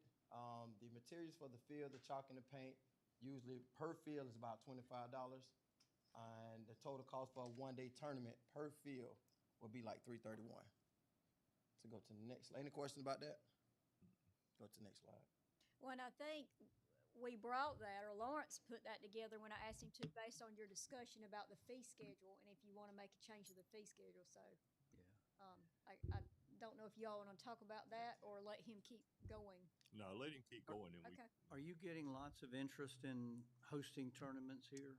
We are, I talked to Jeff this afternoon, and out of the 15 weeks we had before we winterized the park, we are booked for 12 of them already. Outstanding. So we are rolling when it comes to baseball and softball rentals. We heard that the concessions were a problem or something about the concession stand. Can you speak to that? Well, we had a little issue with the concession stand, just with the, I guess you could say, the certification of it, just so if we want to get into that hot food versus, liability. We had some people wanted like prepare food, grill, right? We kind of didn't want to get into that. More so for liability, having that. Some people want to, like, they agree that they're not going to do it, then come to the event, then they start doing it. And I had a problem with my guys. I've been teaching them not to enforce. They're informers. You have an issue called law enforcement. We're not the enforcer. We're not going to grab a grill. We're not going to move any gas or propane tanks. We're just informers. So they were getting a lot of pushback with that. So just to make sure to ensure that it wouldn't happen, we went away with the hot food, and it's supposed to be just prepared food only. But they agreed to it, but then come day of, and somebody asked for a hot dog, or you look for a hot plate, and then you like, well, that's not agreed upon. So just to stay away from it, we just went away from hot food. So what about, I'm getting those 2 flavors. What about, we used to have pizza Right. at Lincoln Park Mhm. every day. Mhm. Domino's. but it's not prepared out there. Correct. It's brought in. Do we still do that? They can still do that, but what we do, we don't want to staff that. So before they had a staff that actually would come out there and do that we had a concession person. So I would have to hire a concession person to be out there during the day for us to get the revenue. I think we also need to ask the health department about the food permit for that, because those food permits for selling food, hot food, that is not prepackaged like chips or drinks, are very strict. Correct. Not to say we can't do it, But I think we definitely, They do it we have to have a They're permit. doing it right now. They do it Friday night. They do it at They're doing Scotland game. Yeah, they have a That hot means food maybe we permit. need to ask them how they're selling. I get a pizza. slice of pizza every Friday night at Scotland. I think all they're doing is getting a permit from Yeah. Department of Can't be- Health, I don't think that. and they're paying the fee, but they're getting consent. Well, does the vendors that come out there, do they have? So they have, so we have vendors that come out. So we have vendors that pay their monthly fee and they're allowed to come out and sell. But they have hot food though. They do. Yeah. They do. But they're I think that's the They're answer. part of Certain it. places. You have food trucks and you don't worry about fighting the concession stand battle. So it's not a need. I think Good more for so business. the renters, just to get their money back, sometimes getting a little disgruntled about it because they want to make money out of concession, which is understood. But we just don't want to deal with that liability of it. So we just asked them not to. And even if we did do pizza, then we'd have to have each individual person that rented would have to go through the health department. So like you said, on a Friday night, you go to the school, they're already certified as the same person every Friday. But we're talking about individual renters that will be coming in every week. Yeah, I'm not talking about individual renters. Mhm. Parks and Rec used to do it at Yeah, they Legion Park. And Legion Correct. Park was a little box. Mm-hmm. So I assume they had staff that went and got pizza and then brought it back and sold it. Well, That's one of them 50 they didn't, and I mean, it'd be different. It would be different for tournaments, but I mean, they asked coaches to volunteer in the concession stand. They didn't. Parks and Rec didn't pay these people. No, we didn't. Back in the day, people were a lot more willing to volunteer than they are today. I saw how massive bag of popcorn. So I mean, you know, Well, I think if you had a bunch of volunteers, you'd probably be much more open to this. I think your challenge is you don't have them and you'd have to use paid staff. well, but he's talking about tournaments, and I mean, Yeah. I think it'd be tough to I think get. there's too much liability in hot food today. I think he's right on the spot with, there's just so Oh, much it doesn't liability in matter. it. We can't eat with Well, no popcorn. if it's candy or something, It is salt. And kid pass out from the salt. That's about it. Well, yeah, I mean, we're talking about a lot of stuff that we used to do and could do. You know, they used to sell cigarettes at the high school, and they don't do that no more either. So, but the reason part of this is germane is it came up at our last meeting. Right. Is that people were in here kind of saying some things critical about some of these topics. So we're just trying to. The two gentlemen that called me, that was one of their main things. They wanted to lower the concessions to make them a little extra bad. And so this is the issue. Actually, they can have concession. They just can't be in the concession stand area because now when they go inside of there, we get the liability. So if they want to set up a table, once they rent it, go right ahead. As long as you're certified through the health department to serve those foods. So if you go get a vending license from the health department, you can serve all day long from a table, but not inside their brick and mortar concession stand. So Lawrence, what do we sell? What do we sell? Yeah, during like Parks and Rec baseball. Nothing. What, Parks and Rec, even before Lawrence came, Parks and Rec, We have a vendor, so we have our vendors that come out. They pay their monthly fee, and they come out. We make before money from Lawrence was here, vendors. we were in a contract. Not even a lollipop. We were using our concession stands to sell food. Ford did it, right? You getting older, dude. Come on, man. Getting older, man. Leave it alone. Got the wheel now. All right, yeah. Well, let's keep going here, and go ahead and continue, Lawrence. What we offer, youth sports, enhancement clinics, inclusion athletics, we got adult sports, youth sports, community center activities, splash pad, senior activities, advanced learning for seniors, tutoring that's gonna start in September. I got a question. Yes, sir. On the senior activities what exactly do y'all do there? I'm just kind of interested. So for the senior activities, they go on trips, monthly trips. Senior. Last month they went to the Blueberry Farm, and then this month we're supposed to go. Well, actually the 11th we're supposed to go to the 10th, not the 11th, to the casino down in South Carolina. But we're looking at the weather right now, and we playing that by ear. But so do y'all take a bus and just go? we take a van. A van. Mm-hmm. They meet at Scotland Place. And yes, Bo, you're of age to where you can go. And they serve popcorn on the bus. Yeah, and they'll get. Sell no pizza. They gonna take they'll give you popcorn on the bus. Don't worry about it. But no, I was just interested in that, because I did not know y'all done that, but So, go yeah. ahead, you go ahead. They've been doing that for They meet years. about They've been seven- doing that for a long time. Yeah, about 7:30 in the morning, we get two staff, well, actually three now, staff members to go. Myself and three other staff members had their CDL, so we take them down there. If needed, I'm the last resort drivers.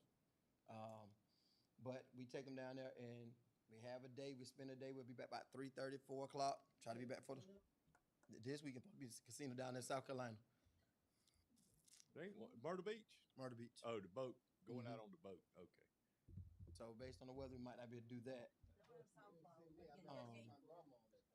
So Right. then we have the mentorship that we have coming up. We have academic leaders of tomorrow. That's a program that I started. Pretty much what we're just gonna take high school students and bring them in. And that was kind of like I went to a JCPC meeting and we was talking about it, and I had a young man I talked to that he said, it's a lot of guys like myself that would like to talk to my peers, but don't get a chance to talk to them in school. So I've just created a program for them to talk to them and actually be leaders of tomorrow. Holiday themed events, the SHIP program, we have Miss Susan Saunders that still does that, that come in. The ramp program we have, the housing improvement program, and the field and facility rentals. What is that housing and home improvement program? What is So that? pretty much we have a ramp program that we do, and then we got another grant for housing improvement. So if it's like something basic, like any little improvement that's, we got contracts that we have go out there and they look at it. If it's nothing like, we don't fix roofs. Let me say that on tape. We don't fix your roof. We're not fixing major holes in walls and stuff like that. But if it's a necessity that you have to have, based on, we have a little scale that come from Lumber River that we prioritize, and we go out there and see what we could do.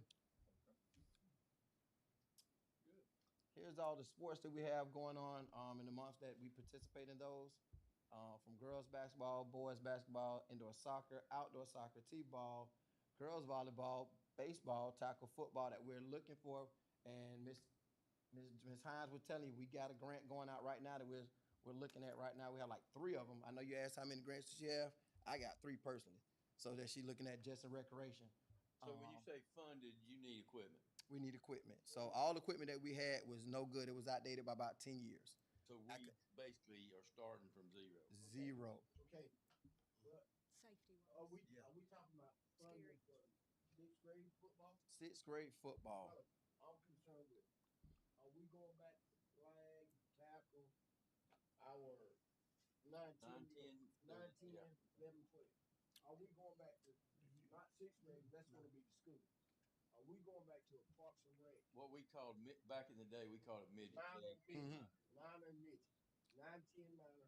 That's and right. 12 midget. So what we're gonna try to do with this equipment, starting from right now with this grant that we're writing, try to get a foundation of equipment to start that.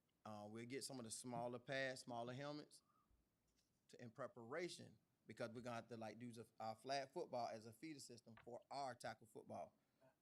I know it's not an easy fix. It's not gonna be like we could just jump back into it. See, he's got flag football up there, ages 5 to 12. I got you on that. But, I beg to differ on getting those teams. But, so are we willing to fund the equipment? Because I think that's the issue. Let me tell you why. Well, as a volunteer, if I say something wrong, Jeff, you let me know, okay? I had my own team. Correct. Not 5 years, 10 years, I'm talking 15, 20 years ago. I bought my own jersey. I got, some cases, I got my own signal on the helmets. I bought shoulder pads, got pants. I'm doing it now. You're getting a donation. Others are giving me donations. So if we get the parents involved, dedicated fathers. That's one day we shaved his head. He bet us. Am I wrong? You're right. He bet us on the state championship. We won it. Shaved his head in the parking lot. He was kind of dead as we had. That head had to be shaved because we lost the bet. But we had devoted members, as far as citizens, who took pride in these kids. And it won't about waiting on the 9 to 10-year-olds come for flag. I went out and knocked on doors. I went out and said, boy, you playing football. You got 1 month to get ready, start running. We got daddies. Your son's gonna play. I need your help. I don't know no football, dude. But you can bring some Gatorade out there. we got to get the daddies engaged in order to get Parks and Rec where it used to be, because it was something tremendous to see Monday through Thursday. It was not just about football. We were keeping kids who were normally roaming the streets in a hammock and some pads, staying out of trouble. It was bigger than just football. We went out and got bad kids, made them play, and we turned the corner. We redirected them. I have a daughter. I didn't have a son, and I was out there directing young men. And I mean, giving them everything I had, Lord. We got to get out there and try to get some of the former players at Scotland, who's working out here now in Lombard, working in Scotland County, who still want to coach and still want to be involved. We got to get out there and knock on doors and put a certain commitment to building Parks and Rec football back up. We got to. Can't wait on flags. We got to get some corporate sponsors and whatever we need to do to get this equipment. You know, shoulder pads, they can go from $30 to $50 for that age group. And I encourage you. I know you need money. Oh, yeah. But there's people in this county that'll write you a check. He asked. And we ain't talking about a $20 check. How many kids was on the team per? One time you had 12, 14. Oh gosh, Lee, yeah. I mean, but I understand you waiting on the grant, and I appreciate that and all that.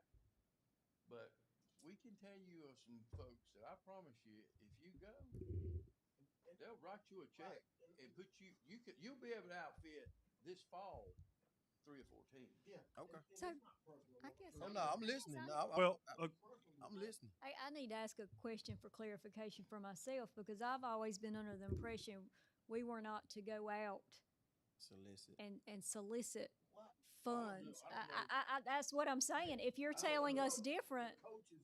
Unless there's an ordinance. and our finance officer is raising her hand about it, so.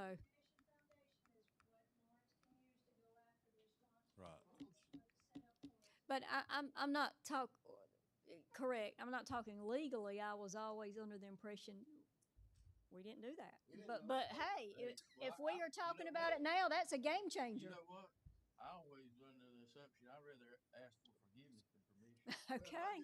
I've been donating for years, and I didn't know that. And I know, and I appreciate Well, and I wasn't at Parks and Rec. I was at DSS at the time, so the question was we didn't go out and ask for funds to do what our county was. Well, I tell you, but let's get provide. both monies. Let's get the grant money we can get, and let's get whatever private. Right. And Well, you all the time, boys, let's go around. Take not the fighting. donation. all right. Well, we got about 6 different conversations here going on, so That's fine. I'm good. I'm listening to all 6 of them, too. let's reel it back into. New battle. I'm gonna back off. Let's. People have. I mean, Well, we still got 2. when I played Parks and Rec, Hold on just a second.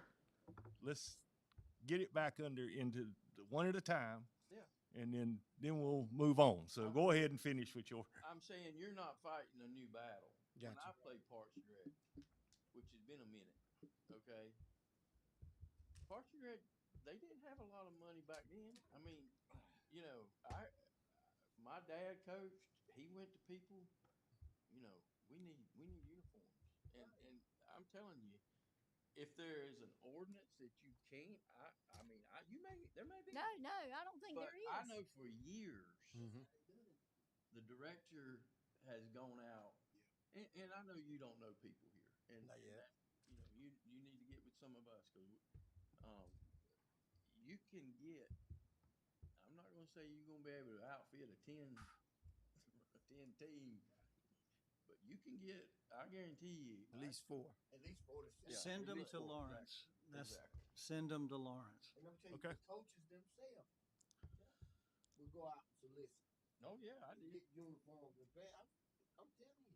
So just to address, and I'm gonna let you get on because I know we're getting on in time here. The Parks and Rec Foundation, that was founded to do that, to where they could take money and it come through the foundation.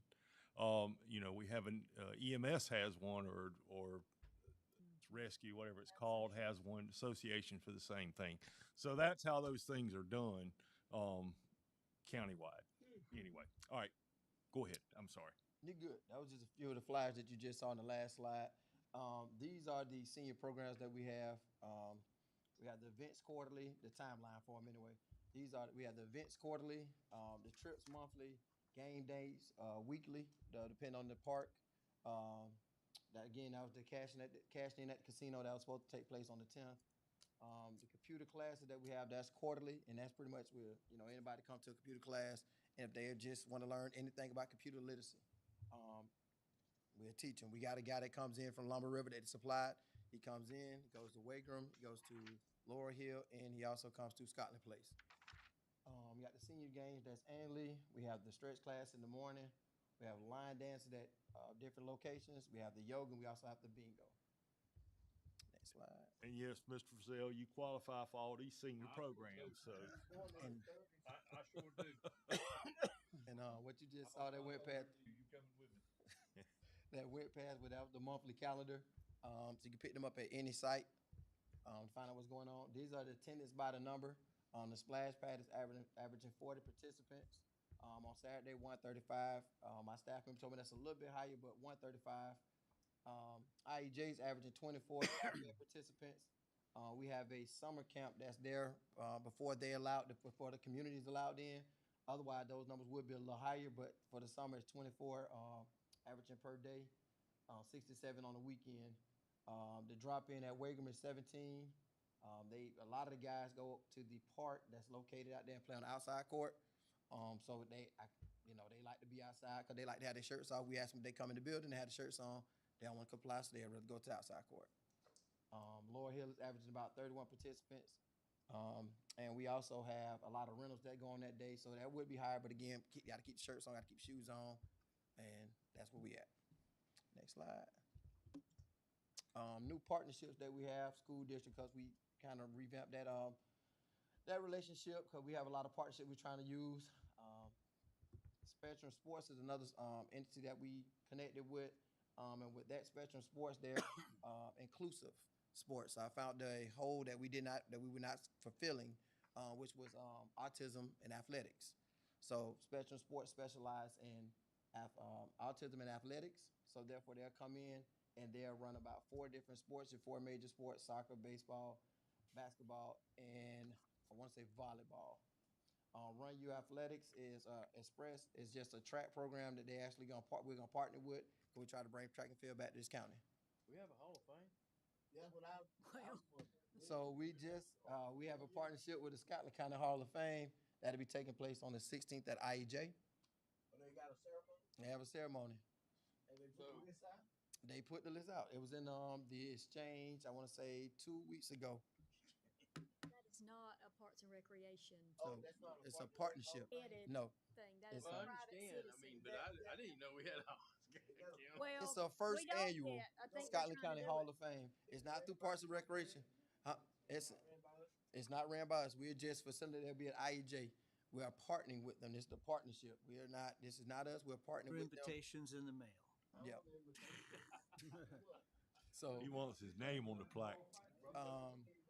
they have a board that governs it. That's the Hall of Fame board. But I could get you a contact after the meeting if you want one.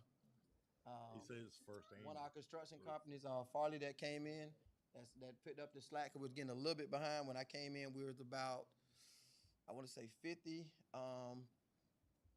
applications behind on cleaning up houses and just trying to enhance the ramps and anything else. We had a whole bunch of applications that was approved that we just were behind. So we brought in another construction company that's gonna help out. Thrive North Carolina, which is just a partnership with, they pretty much based out of Durham, but they'll help anywhere in North Carolina that when you're trying to enhancement. So anytime we want to do anything, community events, anything, donors, food, little stuff, they'll come in and help out. Two Hawk Employment Agency, because we're having a staffing issue, so therefore we have to get with them, but I have to go through HR for that. But I made a partnership with them. But and then South Carolina, North Carolina Works. This is the revenue as of June 30th. Scotland Place, we monthly average 704, IEJ 1781, Lower Hill 549, Wagram 246, Splash Pad 400, And that's what renters, I know you like, do we charge for splash pad? No, that's just, people still are allowed to rent the splash pad for 2 hours. And they are renting it. Parks, it's 577, that's Marketplace, Murray, and Morgan, Morgan Complex. That's the total right there at the bottom. Athletics to date right now, it's still 22K in 10 months. We also have the other income is like seasonal field rentals. Chills is a vendor, a food vendor that's paid for the year, and Kono Ice is a food vendor that pays monthly. And that's 12 months. So that's your grand total. Any questions about that? Yeah, I got a question. Yes, sir. So we talked about the price of renting a field the last meeting, actually. And we talked about going up to 250, or I think we did go up to 250. What's your personal feelings on that? Should we went up more? We could have in the area. We are the cheapest in the area. The cheapest field rental besides us, I found was $35 per hour. We're one of the few people that rent by the day. Everybody else rent by the hour. So what would be your suggestion on it? Wow. Even if we just started, because you have to, go up slow. You just can't go drastic from, we just was at 150. We just went to 200. And if we'll look at the numbers again next year and go to 250 and just gradually go up. I wouldn't say drastically jump up because we haven't drastically made any improvements yet. But as we make improvements, then yes, we should go up. Like, for example, I was looking at getting me in, one of the directors was looking at getting clay. We're trying to change out that clay and get some brand new clay in here because our clay is, when you come to play, it gets in your eyes. It gets dusty. They call it a sand pit. So we want to get some brand new clay in, and actually then we can bring it up because now we're bringing in more to the plate. So basically we just replaced all. You said about the pizza, we ain't doing no pizza. Pizza or popcorn. Will somebody please run out of Domino's? I think dude got pizza on his mind. If you go, If you need clay, you let me know and I'll donate the clay. I appreciate it. I will let you know. I'll call you in the morning. All right. It's All right, on next tape. slide. There you go. Next slide. I appreciate that. So towards the future, we're looking at increasing athletic opportunities. We'll continue to foster new partnerships, increase volunteer participation. We already have about 6 volunteers, but we're looking to get at least 20. You hit it right on the head. You said we need volunteers. Ms. Edge, we do. We really need volunteers. So what we're doing with volunteers is not like back in the day, like Mr. Williams want to do, just come here. They actually have to be vetted. And that's me. I've been volunteering since April trying to meet your field trip. Okay, I so appreciate it. They call me nonstop. I so appreciate it. But they have to go through a process. We just not taking volunteer. They have to go through a consumer report. And they're not checking the credit, but we just checking their background. Because we want to know everybody who's around kids. You just can't come off the street and just come around our kids. That's not happening no more. We provide athletic clinics during the off season because we want to get to the kids that they're not comfortable playing the sport and they really don't come out because they're not comfortable. So with the clinics, they'll come out, they get comfortable, we get to know them, they get to know the coaches and build relationships. We want to increase the number of rentals. Even though we are at max right now, we can still get better. And then again, new sports and new adult activities. So like we're trying to bring in kickball for adults and softball, trying to bring softball back. And somebody wanted to do dodgeball, but I have to talk to my HR department about that and my risk management to see how they feel about that dodgeball. All right. I'll tell you, thank you, Lawrence. I think our intention is to have a department per month come in for this kind of thing, right? If you all would like that, we could. Just to get an You would overview. certainly for- learn Well, a lot I'll of tell you things and this, ask I a lot of learned more questions. about Parks and Rec than I knew about Parks and Rec. So I enjoyed this myself. I agree with you. I think we ought to have a department come in and explain it the way he is explaining about Parks and Rec. I mean, it helps us when we're out talking to people in the community that we're more knowledgeable about what you're doing and what you're working on and the direction you're heading and what your needs are. I think Commissioner Frale's just excited though that there's senior activities going on. So You know we get Duke some pizza. That's all we can do. please, somebody. Yeah. All right. Thank you, Lawrence. Thank you, sir. Thank you. You did not pass his fee schedule at your last meeting because your conversation was about, are you going to charge out-of-town renters of our fields more? So I think you need to finalize that, whatever y'all want to do. I thought we did. You did not, that because of his first slide, that was the reason, you wanted him to bring what it costs to rent a field. That's right. So Should we bring it up to 335 for the out-of-town rent? 350, yeah. 350. I say no, because I worked hard to get those guys to come into our town. Okay, right now, we need I to. worked very hard. Well, but those ones you're talking about would be, yeah, they're Hey, already locked grandfather, in. yeah. So it's not gonna change there. People, so I've had other people call me now, I'm like, oh, let me find out what the price is. Is this something we can do next summer? But it sounds like that's perfectly on par with what others are. Yeah, we can let this summer. What's your opinion, Mark? Same thing like, I want to say, do what Mr. Williams is saying, like, pretty much we'll just revisit this again next summer. But I see how this works out. Step it each year like you were talking Like we're about. talking about. Just look at the numbers, see how it works, and as we do better, we gonna get better. So Well, I don't think we need to lose money. I agree. Outside. So do you have that? Are you able to I put have that up? everything or- else fine.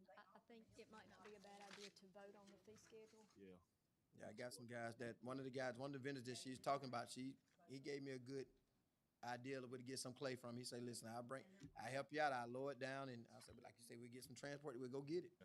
We'll go get it. Okay. All right. So we'll go backwards here on this fee schedule. It was basically the same. We had all agreed to go to 200 on the field per day, and we'll leave the out of town part out of it for this year.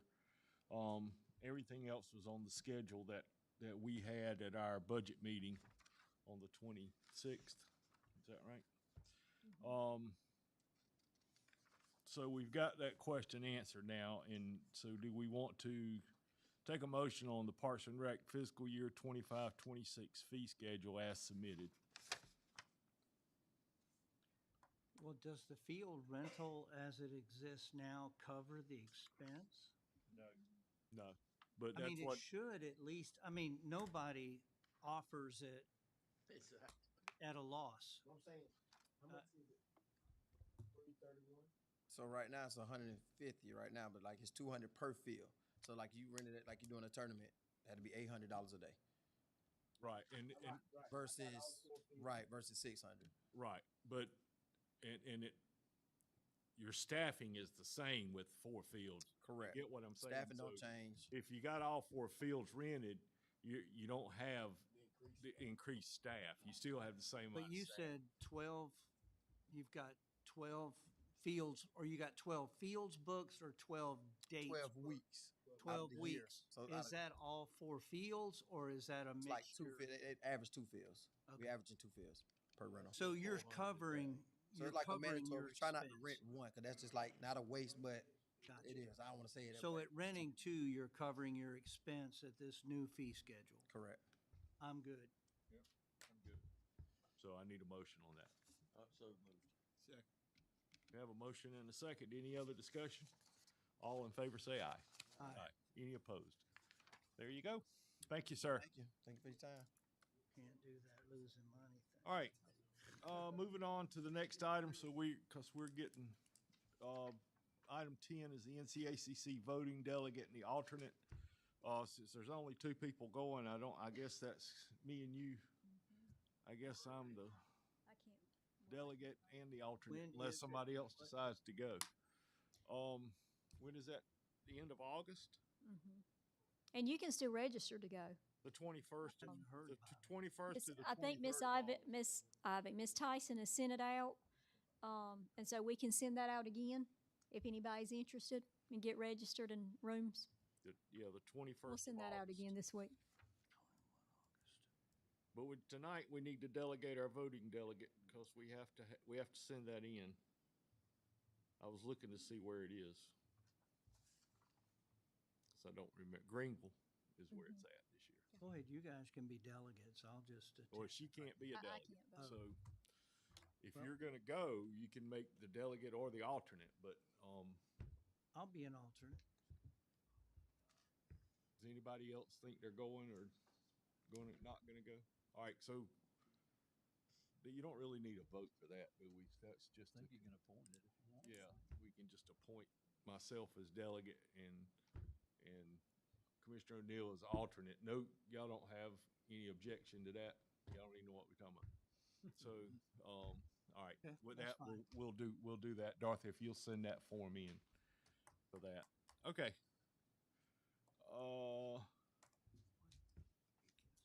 This computer, I'm telling you, I don't like this. Boards, committees, Commissioner Frizell. All righty. So I'll make this an emotion. Got the Board of Committee appointments. The first one is a Dr. Laura Kellum for the Board of Health.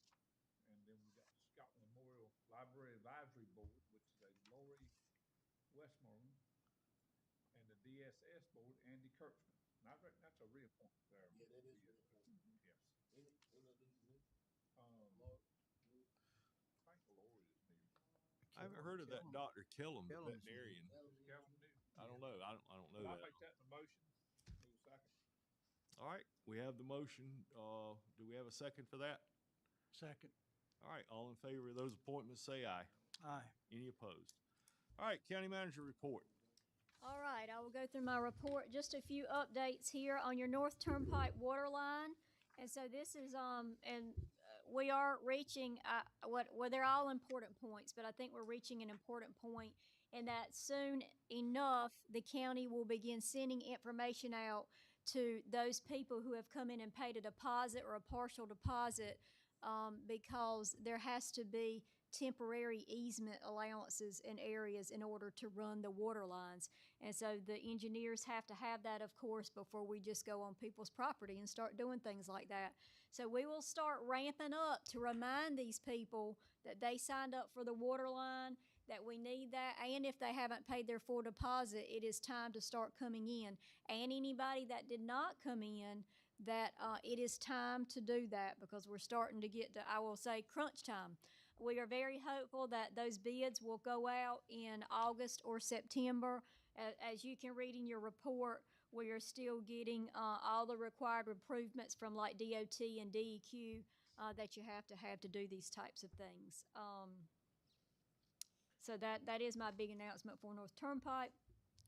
The subdivision ordinance subcommittee has met twice, and so we'll see where they are in bringing that back to you to get those ordinances amended, if that's what you would like to do.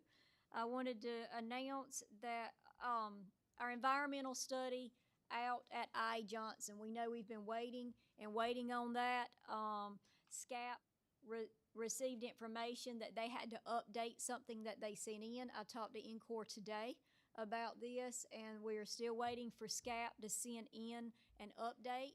And I was told as soon as Encore got that, it would take about a month, and we hope that the environmental land study will be approved, which means we could finally, they can really finally move forward. We can as well. Laurel Hill Community Center signage request. So if you recall, a few months back, Mr. Bill Hawkins came to public forum and wanted to do several things at Laurel Hill. Many of those were at no cost, and we said that is fine, the time capsule and those things. Now he would like for the county to pay to put this up at Laurel Hill Community Center. And so What is that? some design he's made that Grading school.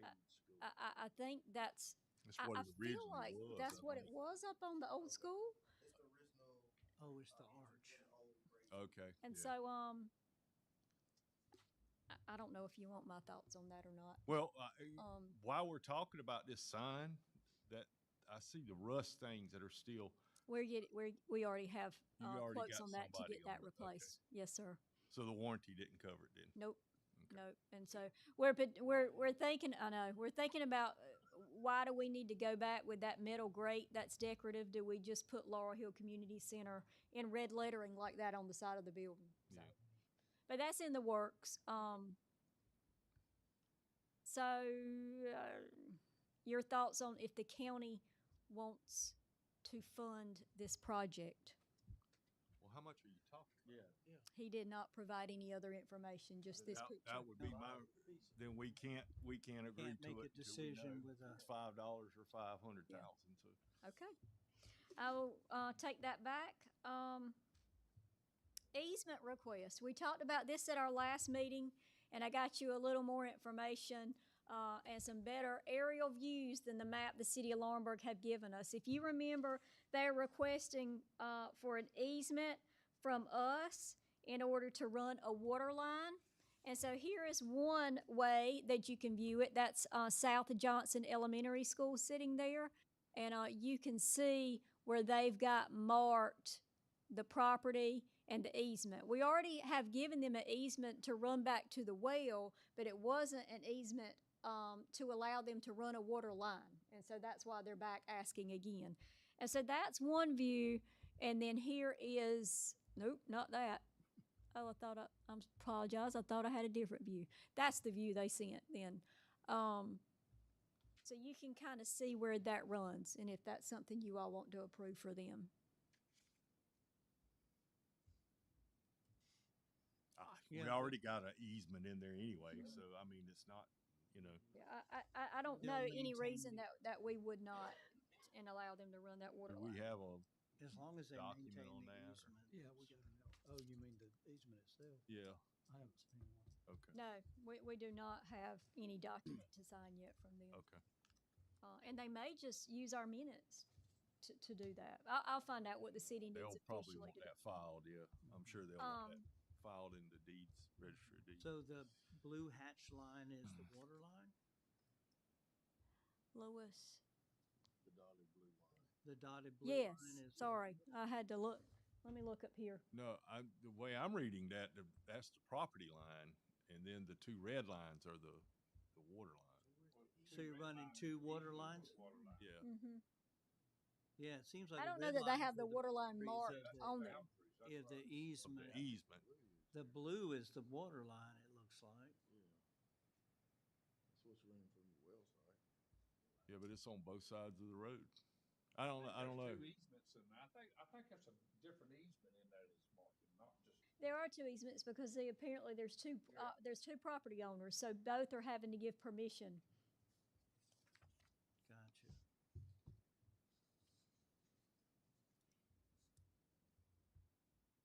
But we're okay with you doing ours, right? Sorry? We're okay doing ours. I mean, Yes. Yeah. I'm Assuming it's I'm getting a consensus because we don't have a document My to only sign, thing would so- be, so long as they maintain the easement over Yeah, the yeah. pipe, I'm good. I'm just trying to get a consensus on that. So if they come up with a document, we can sign it. So, okay, sorry. Okay, I wanted to bring you an update on the John Blue House. I will say that there have been some definite obstacles along the way with the John Blue House. There have been a lot of unexpected problems out there in the house, electrical, more rotting wood than we originally expected. Point being that the project is not finished yet, but here's a couple of pictures. Basically, the second story level is completed, new spindles, new paint, and we are finishing up the bottom level and then running that drain line in. And so I also need you to know that the contract deadline has come and gone. And so we are really pressing the contractor. We need to get this done, and especially we need to get this done before the John Blue Cotton Festival. So I just wanted to give you all an update on that and see if there was any more direction you wanted. Does the contractor that. feel like they can get it done before John Blue? The contractor felt like he could get it done by February, and But I mean, in your most recent conversation. In my conversation last week, it was I'm finishing the painting, and the picture on the bottom is older than what's going on out there. His conversation was I'm finishing the spindles on the bottom because he had to make them in the shop. I'm finishing the painting on the bottom, and then the plan is to run the drain. but I don't think the And drain. he will finish by October. He's gonna have to be done before October. Absolutely. I asked him to be finished by the end of June, but we are not finished. Because John Blue's first weekend, second weekend in It's October. actually the first because the Scottish Festival's out there that day. So I'm gonna ask a question. I assume that he was under a contract Mm-hmm. for a time frame, Mm-hmm.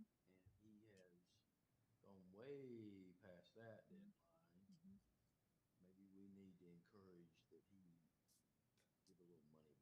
Well, we have the ability to charge him per day. And I don't. He will have- Make him mad, make him not finish, but I mean, Well, he's done, and I'm not trying to defend him or take away from what you're saying, but he has done a lot of stuff out there that wasn't in the contract. As you deal with an old house, he's found stuff that he's had to redo, and they found something here recently in that kitchen that he's not increasing our amount doing that. Well, so. let's pick a time that we would do that, though. Yeah. I mean, I don't believe so. by October? the end of July, do we start saying, okay, now it's, Okay. yeah. Yeah, cause he's very close. It's let's them get, rails up and dig that drain, which is not going to be a big deal. but if you give him 3 months, it'll take 3 Are months. you staying in, I know you on that board, are you staying in close communication with him? Leon is. Is it? Leon goes out there and visits with him. That's why I can't, that's why I can't get done. Nah. You know, I'm talking too much. Tell him I said that. Yeah, maybe. The man's on our clock. Listen, what are we saying now? August, end of August? Well, at the latest, the end of August, because we got to go back in that house and put the stuff back in it. We took stuff out of it, and so we got to put stuff back in it because we want it opened for John You know Blues. what I'm saying? At that point, Can we we- propose a date. Yeah, can 30 days, can you get all the stuff back in it and be ready to Oh go? yeah. Well, then give him the time you want to. My thing is just pick a date certain, and if you're not done by that date, whatever penalties start apply. There's a dollar amount per day. Because you've been given at least a couple of months for free. That's fair compensation. Oh, we've Only a been couple, huh? very gracious. How much is it per day? Let me find that. If you I said want it to by say your next 250. meeting. Well, don't say it's $100 a day. 250 per day. $250 a day. At 6 months that we're already over. So $20,000. I don't care if it's 15 August, just pick a date and say, it's gotta be done, Before we start grass charging. covering the drain, hand us the keys. I'd say the 31st of August, and then that's the drop dead day. That is not, we're gonna come back and talk to you again day. No. That is, Then it's $250 a day every day after that. okay. All right. The last thing I have is we have gotten a grant for USDA beaver management, and so that is through our soil and water department.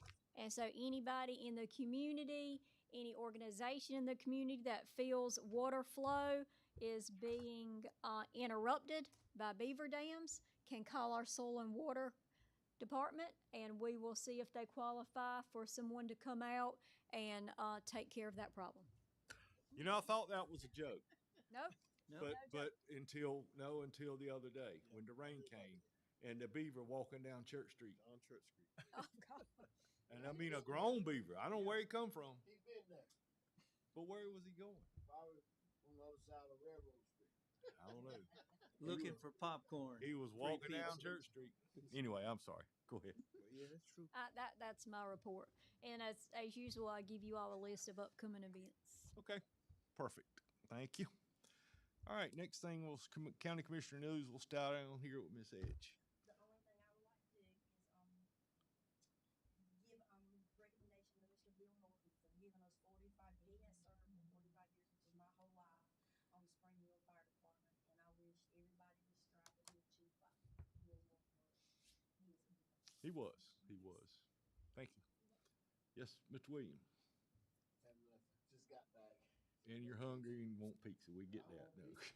Tired. All right. Commissioner Zale, anything? Commissioner O'Neill, Nothing. Mr. Shelley, No, sir. Mr. McFadden. Well, going back to the Crime Stopper request, I know I made a statement and Ed made a statement about since the county won't be able to fund it, we'll go in our pockets ourselves. It's $1,000, right? He asked for 1,500, 1,500. but I think whatever we would Whatever. give. Whatever anybody can give, Ed ready to write a check right now, and plastic, so I. But you I'm said, with- I I'm think with- you recommended like $200. Yeah, I'm willing to do anything. I mean, it's I mean, It's I worth think it's crazy not to, it's crazy not to pay. Crazy, whether we pay $200 check or whether the county fund it. Well, I thought we were doing it. No, the sheriff's doing I it, did, but I we're did just thought adding something you on top. approved to do it through the sheriff's department. I was No confused. doubt about it, yeah. So you're gonna, the sheriff is funding the 1,500, we're adding some 200 cherry per. on top. Is that what You're you're right, saying? we had him 200 per. I'm with you. I'm just- Okay, so why don't we invite him to our next meeting and we'll give him the money there. That way you have a chance to hit an ATM. That's fine. no, I'll bring it. No, no, that's a good, hey, that's a good I gesture. gotta get my ride off. Yeah, so let's invite I him think to they the- actually have a place online that takes a card donation. Well, but I mean, I think it's a nice gesture. Well, you could always stand in with the plastic, big check, but I Yeah. mean, if physically doing it, I think they have a site that you can do it on, so. We just, your word should mean Yeah, you gonna I'm do it. down. I'm down. So bring him. Everybody. Each person. All right. I don't care. I don't. I mean, Each commissioner gonna give 200 or 250. okay. Well, this is actually something we can talk about afterwards. This is Okay. not commissioner business, so. Anything else? Invite him next. Commissioner McFadden? Anything else? Is county attorney getting in on that too? He's double, so. You gotta, He is silent on that issue. You gotta do something. You gotta read. All right, with that, I need a motion that we go into closed session pursuant to North Carolina statutes listed in the agenda. 3 different items. So moved. Have a motion. Do I have a second? All in favor, say aye. Aye. All right, thank you all for coming. And make sure you cut your mics off.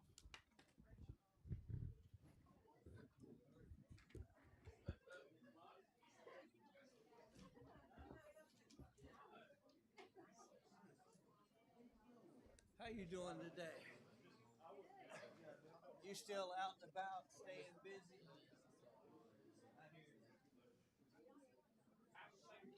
Yeah, I'm trying to survive, man. I got Pop William, he died. Shine. Yeah. We got to call him about 5 o'clock today. I told Frank, gives to go pick him up at Queen said,